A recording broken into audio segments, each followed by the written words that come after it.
DU BEd का eligibility criteria, paper structure, कितना seat है, किस तरह का कंपटीशन रहता है, इन बातों को समझने के लिए मैं मान के चल रहा हूं कि अब तक आप चैनल के प्लेलिस्ट में जा चुके होंगे। सीयूईटी डीयू बीएड 2025 वाला प्लेलिस्ट आपने देख लिया होगा। ध्यान दीजिएगा, अगर आपने ये प्लेलिस्ट नहीं देखा है तो just for your information, Delhi Bites is oldest and most trusted platform for BEd entrance exam. ये प्लेलिस्ट अपने आप में डीयू बीएड को लेकर वन स्टॉप डेस्टिनेशन है इंटरनेट पर।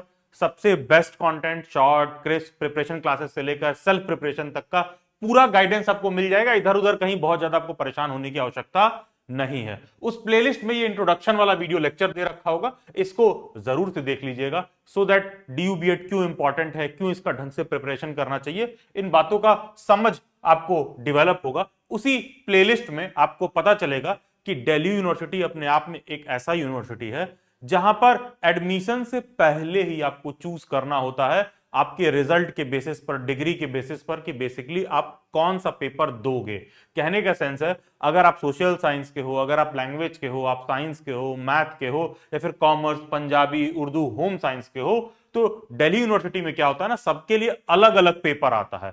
अदरवाइज मेजॉरिटी ऑफ जितना सेंट्रल यूनिवर्सिटीज हैं उनका एक कॉमन पेपर कोड होता है, वो उसी से एडमिशन ले लेते हैं। लेकिन दिल्ली यूनिवर्सिटी में हर सब्जेक्ट के हिसाब से अलग अलग पेपर आता है उसी बीएड के सीट के फिलिंग के लिए। आई मीन उसी बीएड के कोर्स में एडमिशन लेना है, लेकिन हर सब्जेक्ट के हिसाब से अलग अलग पेपर आएगा। सोशल साइंस वाले के लिए अलग है, साइंस वाले के लिए अलग है। और किसी और सेंट्रल यूनिवर्सिटी में क्या होता है, सबके लिए एक कॉमन पेपर ही होता है, उसी के थ्रू ये लोग एडमिशन ले लेते हैं। तो बेसिकली दिल्ली यूनिवर्सिटी का जो ये वाला प्लेलिस्ट है आप देख लीजिएगा, बाकी की बातें आपको समझ में आ जाएंगी। यहां पर मैं बीएड सोशल साइंस के सिलेबस को डिटेल में एक्सप्लेन करूंगा। CUET DU BEd social science, जो कि सीओक्यूपी 04 वाला पेपर कोड है, एंड अकॉर्डिंगली अगर आप किसी और सब्जेक्ट के हैं तो आप देख लीजिए कि सीयूईटी में कौन सा पेपर कोड चूज करके आपको पेपर देना है। यहां पर मैं सोशल साइंस के सिलेबस को डिटेल में एक्सप्लेन करूंगा, लेकिन आगे बढ़ने से पहले आपसे रिक्वेस्ट है कि गूगल के प्ले स्टोर में जाइए, दिल्ली बाइट्स का ऐप डाउनलोड कर लीजिए, वहां से previous year paper free of cost आप ले लीजिए। तो वो प्रीवियस ईयर का पेपर ना काफी आपको हेल्पफुल रहेगा उन बातों को समझने के लिए, सिलेबस कैसा है, पेपर का स्ट्रक्चर क्या है, जो बातें मैं एक्सप्लेन कर रहा हूं उस पर आप और बेहतर ग्रिप बना पाओगे। और ध्यान दीजिएगा, जैसे मान लो दिल्ली यूनिवर्सिटी में जो एडमिशन होता है, जैसे अभी आपने पीछे देखा कि साइंस के लिए 06 है, मैथ के लिए 07 है, लैंग्वेज के लिए 05 है, सोशल साइंस के लिए 04 है, तो ऑलमोस्ट सिमिलर सा, सेम नहीं, ऑलमोस्ट सिमिलर सा, कुछ कुछ सेम सा पैटर्न पर बीएचयू का भी एंट्रेंस एग्जाम होता है। तो कोई ऐसा बच्चा है जो बीएचयू का बीएड का दे रहा है, तो बीएचयू में भी सोशल साइंस में एडमिशन, सोशल साइंस के सब्जेक्ट में एडमिशन बीएचयू बीएड में सीओक्यूपी 04 वाले ही पेपर कोड से होता है। यानी कि जो सिलेबस मैं यहां पर समझा रहा हूं same to same, cut to cut BHU BEd में भी फॉलो होता है। और इसी सीओक्यूपी 04 वाला जो सीयूईटी का पेपर कोड है, इसी से बीएचयू के बीएड में भी एडमिशन होता है। पीवाईक्यू अगर आप दिल्ली बाइट्स के ऐप से डाउनलोड कर सकते हो, और किसी को सीयूईटी एलिजिबिलिटी क्राइटेरिया वगैरह से कुछ डाउट है, जैसा कि मैंने शुरुआत में बताया, आप श्योरली प्लेलिस्ट चेक कर सकते हैं डिटेल में। मैं आ जाता हूं सिलेबस पर। पहले क्या आता था, पेपर में पार्ट ए भी आता था। 2023 का पेपर देखोगे तो वहां पार्ट ए भी दिया होगा, ये हटा दिया गया। 2024 में केवल और केवल 75 क्वेश्चन आते हैं, जो आपके डोमेन स्पेसिफिक होता है, जिस आप सब्जेक्ट से होते हो उससे रिलेटेड 75 क्वेश्चन आएंगे। तो यहां पर हम उसी के रिगार्डिंग चर्चा करेंगे। इसके बाद भी कोई डाउट और क्वेरी रह जाए, आप मेरे से इंस्टाग्राम पर जुड़ सकते हो। एंड रेगुलर बीएड के अपडेट, जब भी फॉर्म वगैरह निकलेगा या फिर एडमिट कार्ड वगैरह आता है, इन सब का अपडेट भी आपको मेरे इंस्टाग्राम पर देखने के लिए मिलेगा। आप इसलिए भी मेरे से इंस्टाग्राम पर जुड़ सकते हैं। तो यहां पर बेसिकली हम सीओक्यूपी 04 सोशल साइंस, जिसमें economic, geography, history, political science, social science, psychology, sociology subjects आते हैं, जो सीओक्यूपी 04 के पेपर कोड के अंदर है। सीयूईटी बीएड सोशल साइंस के रिगार्डिंग हम बात करेंगे, उस सिलेबस पर चर्चा करेंगे। तो पार्ट ए का कोई मतलब नहीं है, तो मैंने पार्ट ए काट दिया है, दिखाए इसलिए दे रहा हूं सो दैट आपको अंडरस्टैंडिंग रहे कि कहीं से पीवाईक्यू वगैरह देख रहे हो तो 2023 तक ऐसा होता था, 2023 में बेसिकली ऐसा हुआ था। 2024 से केवल और केवल वो जो पार्ट बी होता है पेपर में, जो 75 क्वेश्चन आता है, केवल और केवल वही आएगा।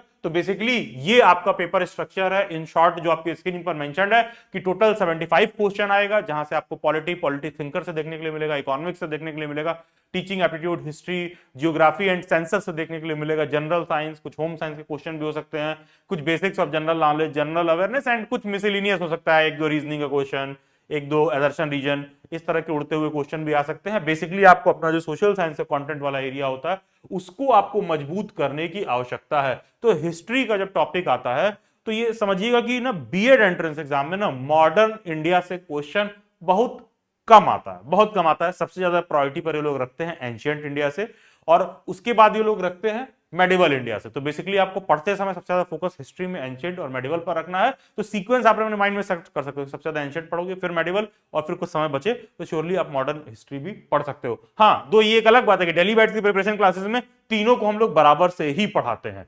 आ जाते हैं, देख लेते हैं कौन कौन से टॉपिक इंपॉर्टेंट है। तो हिस्ट्री में बेसिकली हड़प्पा और इंडस सिविलाइजेशन से क्वेश्चन आपको देखने के लिए मिल जाएगा, वैदिक कल्चर से आपको देखने के लिए मिल जाएगा, लेटर वैदिक पीरियड से भी क्वेश्चन देखने के लिए मिल जाता है, पॉटरी से क्वेश्चन देखने के लिए मिल जाएगा, पेंटेड ग्रे वेयर पॉटरी वगैरह जो है, जो 16 महाजनपद है उससे क्वेश्चन देखने के लिए मिल जाएगा, महाजनपद के कैपिटल्स वगैरह क्या है, इस तरह के डायरेक्ट क्वेश्चन हो सकता है, या फिर अंगुत्र निकाय भगवती सूत्र वगैरह में महाजनपद के रिगार्डिंग इंफॉर्मेशन मिलता है, जैन और बुद्धिस्ट टेक्स्ट जो है वहां से आपको देखने के लिए मिल सकता है, religious movement, Buddhism, Jainism, Maurya period, post Maurya period, pre Gupta period, Sangam period, और उसके बाद गुप्ता पीरियड वो आपको देखने के लिए मिल सकता है, post Gupta period, Vardhan dynasty, sultanate period से भी एक दो क्वेश्चन देखने के लिए मिलते हैं। मैं ऐसा नहीं कहूंगा कि दिल्ली सल्टनट से बहुत ज्यादा क्वेश्चन आता है, लेकिन हाँ श्योरली इकोनॉमिक पॉलिसी वगैरह पर अलाउद्दीन खिलजी वगैरह के समय जो यूनिफॉर्म मार्केट पॉलिसी वगैरह था, उन सब चीजों से कुछ कुछ बेसिक क्वेश्चन हम लोगों को देखने के लिए मिल सकता है।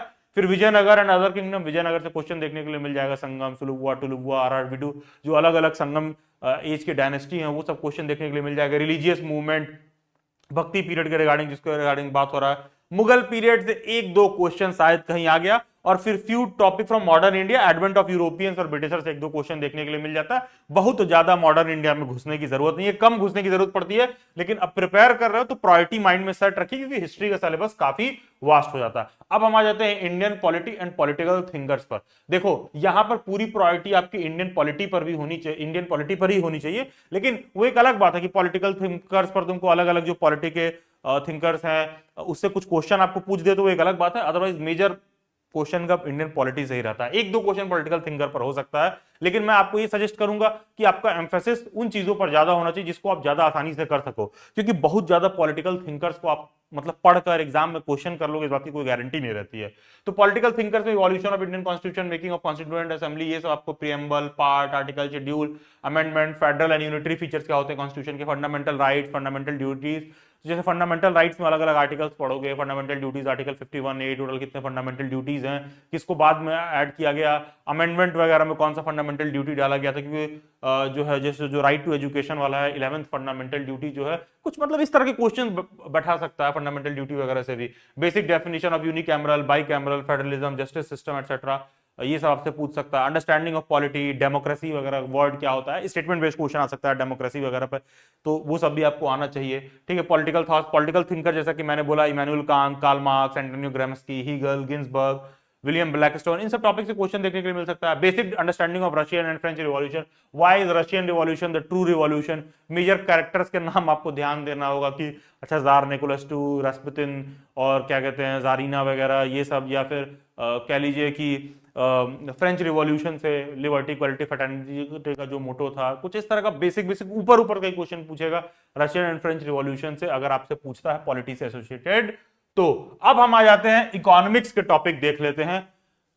इंपॉर्टेंट है इकोनॉमिक्स का टॉपिक, इक्वली उतना ही इंपॉर्टेंट है जितना और सब्जेक्ट इंपॉर्टेंट है। तो economic growth and economic development, national income, money and banking, determination of income and employment, open economy, PPC, IC, production cost, theory of firm under perfect competition, फिर theory of golden age, Lewis theory, quasi rent, game theory, mean, median, mode, green revolution, और poverty वगैरह पर जो अलग अलग वो हो सकता है, ये सारी चीजें। और कुछ कुछ क्वेश्चन आप लोगों को आरबीआई वगैरह का formation, banking system, 5 year policy वगैरह से, इस तरह के क्वेश्चंस भी आपको इकोनॉमी के सब्जेक्ट में देखने के लिए मिल जाएंगे। उसी तरह जियोग्राफी में आपको continents and oceans, layers of atmosphere, zones of geosynclines, latitude, longitude, salinity on ocean and seas, epiphytes, Koppen's climates, various landforms, diversity in forest, और पॉपुलेशन और सेंसस। सेंसस से भी क्वेश्चन आता है, सेंसस पढ़ के रखना है, हर पेपर में तुमको 2-3 क्वेश्चन सेंसस से देखने के लिए जरूर से मिल जाएगा।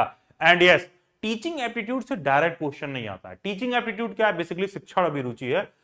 होता क्या है कि ये आप एक तरह से ना बीएड में एडमिशन के बाद इन चीजों को आप पढ़ते हो कि एक टीचिंग पैडागोजी क्या है, उस पर्टिकुलर सब्जेक्ट को पढ़ाने के लिए क्या क्या तौर तरीके हो सकते हैं, क्लास में कोई ऐसा सिचुएशन क्रिएट हो जाए तो जैसे मान लो सोशल साइंस के टीचर हो तो कैसे हैंडल करोगे, मैथ का टीचर मैथ पैडागोजी के हिसाब से हैंडल करेगा, तो ये बातें होती हैं। लेकिन आजकल बीएड एंट्रेंस एग्जाम में ना बेसिक टीचिंग एप्टीट्यूड से क्वेश्चन ये लोग पूछ देते हैं। तो टीचिंग एप्टीट्यूड में आपको देखने के लिए मिलेगा natures of teaching, objectives of teaching, Bloom's taxonomy, level of teaching, characteristics of teaching, फिर qualities affecting teaching, methods of teaching, teaching aid, TLM जिसको कहते हैं teaching learning material, type of education, evaluation method, summative, formative, तमाम evaluation method जो होते हैं वो सब, माइक्रो टीचिंग, स्वयं प्रभा, मूक, इंक्लूसिव एजुकेशन से क्वेश्चन देखने के लिए मिल सकता है, समावेशी शिक्षा जिसको कहते हैं, प्रोग्रेसिव एजुकेशन से। तो देखो है क्या कि शिक्षण अभिरुचि, टीचिंग एप्टीट्यूड सब लोग पहली बार पढ़ रहे होते हैं, सब लोग, सबको जीरो से ही प्रिपेयर करना है। तो इसीलिए डेली बाइट्स उसको क्या करता है ना कि टीचिंग एप्टीट्यूड का पूरा कंप्लीट प्लेलिस्ट हम लोगों ने अपने चैनल पे प्रोवाइड कर दिया। आप डेली बाइट्स के चैनल पे क्लिक करिए, प्लेलिस्ट में जाइए, टीचिंग एप्टीट्यूड शिक्षण अभिरुचि करके प्लेलिस्ट होगा। इस प्लेलिस्ट में सभी वीडियो को ना 4 से 5 बार आपको देख जाना, ऑफलाइन मोड में सेव कर लो या 4 से 5 बार देख के पूरा रट्टा मार डालो।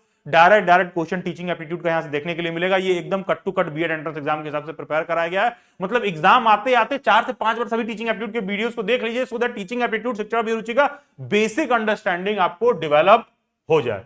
और हाँ, 2-3 क्वेश्चन कभी कभी आपको होम साइंस से भी देखने के लिए मिल सकता है। अगेन मैं कहूंगा political thinker, modern India, 1-2 question कुछ साइंस का आ गया, कहीं से गलती से एक क्वेश्चन रीजनिंग का आ गया, गलती से एक क्वेश्चन मैथ का आ गया, तो 75 अगर टोटल पेपर में क्वेश्चन आते हैं तो गिनती का इस तरह का क्वेश्चन 5-6 ही होगा। तो बेवजह का उन टॉपिक पर परेशान होना जिससे तुम बहुत ज्यादा कुछ कर नहीं पाओगे और पढ़कर भी कोई गारंटी नहीं है कि एकदम हो ही जाएगा, तो बेहतर है कि उन एरियाज पर फोकस करिए जहां पर थोड़ा करने के बाद आप ज्यादा प्रोड्यूस कर पाओगे, ज्यादा बेहतर रिजल्ट प्रोड्यूस कर पाओगे। तो बेसिकली होम साइंस में आपको pasteurisation, bio catalyst, fibre and fabrics, plant extraction, ecology, diversity, convention and protocol से देखने के लिए मिल जाएगा। तो कोई भी बच्चा ऐसा जो डेली बाइट्स के ऐप में जाके संपूर्ण वाला नोट्स ले रहा है, तो हम लोग उसमें होम साइंस का नोट्स भी प्रोवाइड करते हैं। एंड हाँ, डिस्क्रिप्शन बॉक्स में नीचे ना टीचर एजुकेशन रिसोर्स वाला टेलीग्राम ग्रुप दे रखा है। अगर बीएड के बारे में सोचा भी है ना, तो टीचर एजुकेशन रिसोर्स वाले टेलीग्राम ग्रुप में आप जुड़ जाइएगा। केवल और केवल आपको BEd entrance exam, teacher education के फील्ड से तमाम काम के update, government job, private job, हर तरह का मुद्दे की बात आपको देखने के लिए मिलेगा। मेरा भी बहुत सारा वेबिनार सेमिनार होता है, उन सब का भी अपडेट टीचर एजुकेशन रिसोर्स वाले टेलीग्राम ग्रुप में देखने के लिए मिलेगा।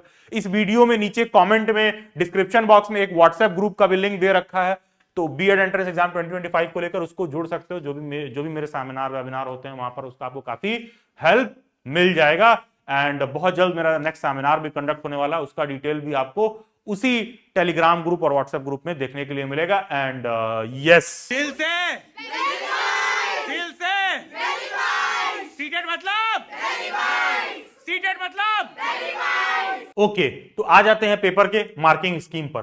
पेपर के मार्किंग स्कीम पर आने से पहले ध्यान देना, जब 2023 में पेपर आया था ना, तो पेपर बहुत ज्यादा डाइवर्सिफाइड और बैलेंस्ड पूछा था। तो जो बातें मैंने बताई लागू होता है।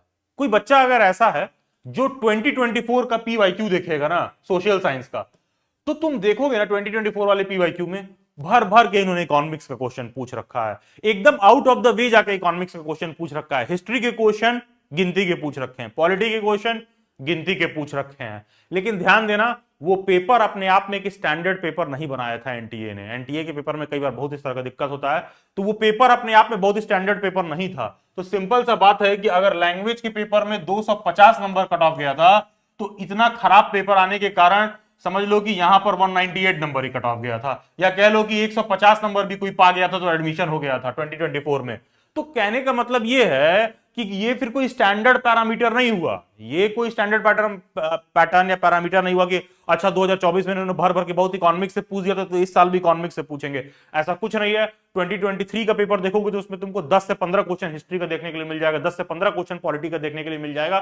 तो कौन से सेक्शन से कितना आएगा, कब एनटीए में कौन नशे में कौन सा पेपर बना देगा, इसकी कोई गारंटी नहीं है। आप समझिए इस बात को। सेम मतलब लैंग्वेज में 250 नंबर कट ऑफ गया था तो सोशल साइंस में 190 गया था, इस तरह का डिफरेंस देखने के लिए मिला था। तो कोई 2024 का पेपर देख रहा है तो थोड़ा समझिएगा इस बात को, अंडरस्टैंडिंग डेवलप करिए कि पेपर में तो कुछ भी आ सकता है, किसी भी सेक्शन से बहुत ज्यादा क्वेश्चन हो सकता है, लेकिन अब इतना भी जाती नहीं होना चाहिए कि भर भर के तुम इकोनॉमिक्स ही पूछ दो। तो 2024 के पेपर में ऐसा हुआ था, लेकिन प्रिपरेशन के लिए जो सारा मैंने सिलेबस बताया, ये खुद सीयूईटी का सिलेबस, दिल्ली यूनिवर्सिटी का सिलेबस है। तो आप प्रिपरेशन पूरा होलसम रखेंगे, क्या पता इस साल पॉलिटी से क्वेश्चन बहुत ज्यादा आ जाए, क्या पता जियोग्राफी से बहुत ज्यादा आ जाए, क्या पता हिस्ट्री से बहुत ज्यादा आ जाए, क्या पता इकोनॉमिक्स से कम है, क्या पता एक बैलेंस पेपर जैसा बनना चाहिए कि सभी सेक्शन से बराबर से क्वेश्चन है, उस तरह का है। तो प्रिपरेशन आप अपने आप को सभी लेवल पर रखोगे। एंड जो बच्चे डेली बैट्स की प्रिपरेशन क्लासेस में ज्वाइन करते हैं, तो भाई हम लोग हिस्ट्री, पॉलिटी, इकोनॉमिक्स, जियोग्राफी सबको बराबर अहमियत देके ही पढ़ाते हैं, जिससे क्वेश्चन ज्यादा आ जाए कम आ जाए हम लोगों का वो फोकस नहीं रहता। हमारा फोकस रहता है कि सब बराबर से पढ़ो, जिससे ज्यादा आ जाए, जैसा भी बॉल आए आप बढ़िया शॉट लगा सको उस पर। तो बेसिकली पेपर में होगा क्या कि आपको 75 क्वेश्चन देखने के लिए मिलेंगे, ठीक है। और आपको 105 मिनट देखने के लिए मिलेगा, 1 घंटा 45 मिनट देखने के लिए मिलेगा।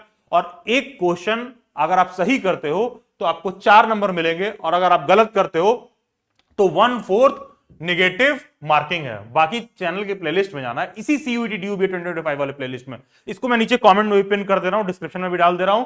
इस प्लेलिस्ट को ढंग से देख लीजिएगा। अगर आप डीयूबीएड के बारे में सोच रहे हो, कंप्लीट इंफॉर्मेशन मिल जाएगा इधर उधर परेशान होने के बजाय। और कोई भी ऐसा बच्चा है जो डेली बैट से प्रिपरेशन क्लासेस भी ज्वाइन करना चाहता है, तो बिना ये वाला प्रिपरेशन डिटेल देखे मत ज्वाइन करिएगा। और ये भी ध्यान दीजिए, डेली बाइट्स पर जो परफॉर्मेंस बूस्टर रिसोर्स होता है, जिसे मॉक टेस्ट और नोट्स मिलता है, वो डायरेक्टली कैंडिडेट को खुद जाके डेली बाइट्स के एप्लीकेशन में परचेस करना होता है। और डेली बाइट्स के क्लासेस के लिए आप डेली बाइट्स के व्हाट्सएप हैंडलर को मैसेज करोगे। हम लोगों की क्लासेस ना तो डेली बाइट्स की एप्लीकेशन में होती है, ना तो डेली बाइट्स की वेबसाइट में होती है, 1-to-1 इंटरैक्टिव वे में होती है। बहुत ढंग से क्लासेस कराते हैं, जिसको जिंदगी भर कभी हिस्ट्री, पॉलिटी, इकोनॉमिक्स, जियोग्राफी नहीं समझ में आया होगा ना, वो डेली बाइट्स की 2 से 3 महीने के क्लास में पूरा एकदम घोल के पी जाएगा, सीख जाएगा। इस बात का एश्योरेंस है। हाँ, लेकिन कोई भी preparation classes, mock test, notes लेने से पहले ये वाला लेक्चर आप जरूर देख लीजिएगा, ताकि आप कुछ भी गलत ना परचेस करो। हमारे और आपके बीच में चीजें बहुत क्रिस्टल क्लियर रहे। तो ऑफन बच्चों को कई बार होता है क्या, कभी कोई गलत पे कर देगा तो उसको लगेगा अच्छा हम पैसा दिए तो गलत बात भी कर रहा है तो सही ही है। तो ऐसा नहीं होना चाहिए। तो सभी डिटेल्स इसमें दिए हुए हैं, उसको देखने के बाद ही डेली बाइट्स पर आप रिसोर्सेज को लें। क्लासेस का डिटेल वहीं आपको देखने के लिए मिल जाएगा। बाकी आप डेली बाइट्स का ऐप इंस्टॉल कर सकते हो, जहां से आपको प्रीवियस 9 ईयर का पेपर मिल जाएगा। 2024 का पेपर लाइव मोड में आप प्रैक्टिस कर सकते हो। और जो भी आपका सब्जेक्ट हो, चाहे आप 03 वाला पेपर दे रहे हो, 04 वाला दे रहे हो, लैंग्वेज का 05 दे रहे हो, मैथ का 07 दे रहे हो, साइंस का 06 दे रहे हो, कोई सा भी दे रहे हो, इन सब का परफॉर्मेंस बूस्टर रिसोर्स आप डेली बाइट्स के ऐप में डायरेक्टली परचेज कर सकते हो। सभी सोशल मीडिया हैंडल्स के लिंक डिस्क्रिप्शन बॉक्स में दे रखे हैं। Do join them. God bless you all, best wishes. और व्हाट्सएप ग्रुप में जरूर से जुड़ जाइएगा। God bless you.